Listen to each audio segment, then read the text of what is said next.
G'day boys. Final video for the team.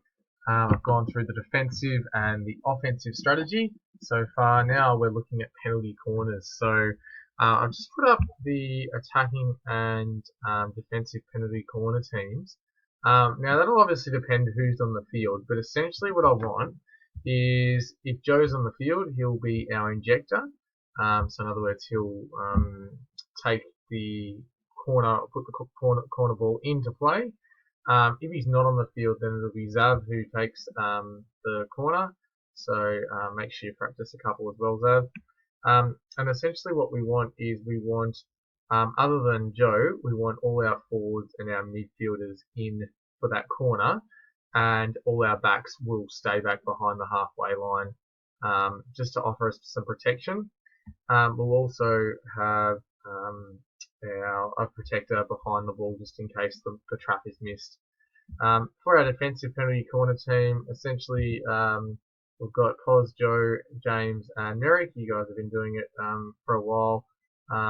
Remember that at corners we must wear face masks if we're the defensive team. So, and obviously Michael in there as well. We'll talk a little bit more with that team, the defensive team, about what we want to exactly do in terms of who's our runner and who are our posts and that sort of stuff. But today's video is mainly focusing on attacking penalty corners, so we have a little bit more clarity on what we'll be doing. So what I've done is I've created four different penalty corners, and essentially they're going to be known as 1, 2, 3, and 4. So what you'll notice here, firstly, I've just put numbers to it, so I've got an idea of just making sure I've always got the same number of people in the corners. And you can see down the bottom here, we've got Joe injecting it, and then into, I would envisage that it's Poz and Jack taking our hits here, 90% of the time, although if somebody else wants to do the trapping, other than those two, that's certainly happy to give you a go.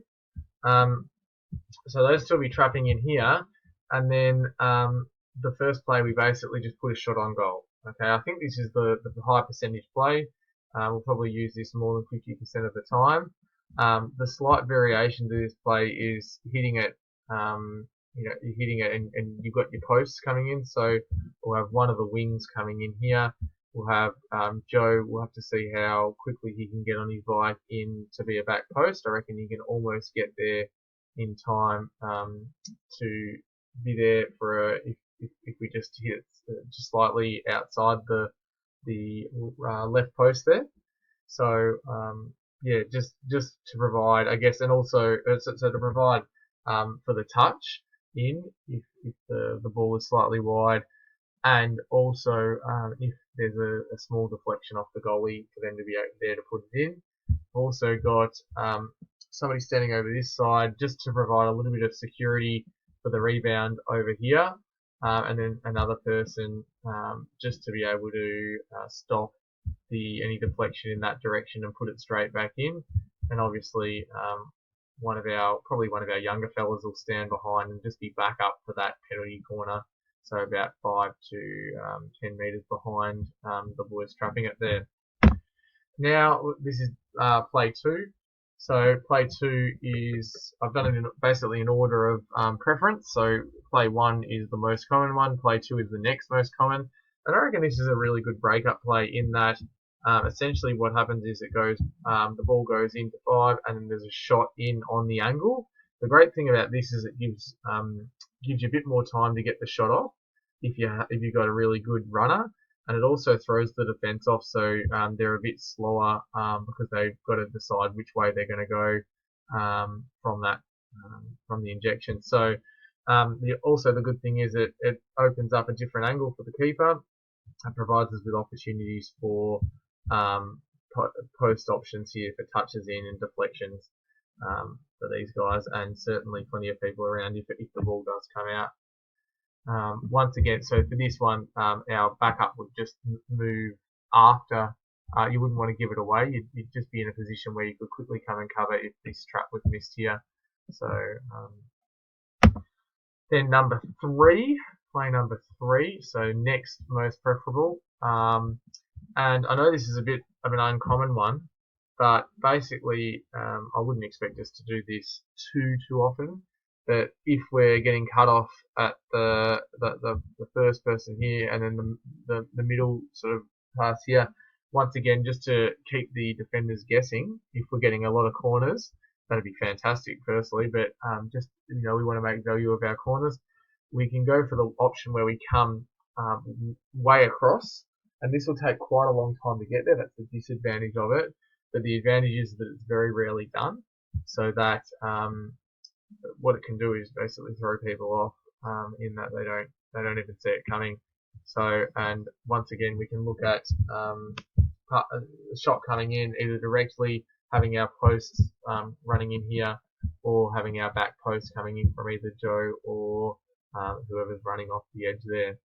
I think I've left one person out there, but essentially they'd probably be coming off or sitting out here just to make sure that there was no extra deflection that didn't come back into the circle.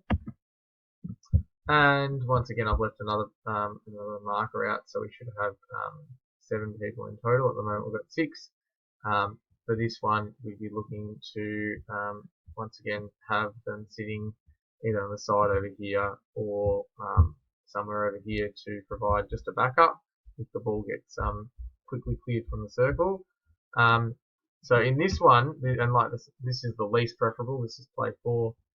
We come in short, and instead of taking the shot, we go across. So we're opening up that angle and just trying to add to the confusion more so than anything, and then having a shot on. So I'm not really a huge fan of that one. I wasn't 100% about putting it in, but I reckon the good thing about that is it does keep the defense guessing once again. And often what will happen is when you go here, you'll have people completely overcommit, and you might have your runner sprint out, and if you're quick enough here to trap it and pass it across, you've already eliminated probably 2 people, and this person either can have a shot or even dribble it in and maybe look at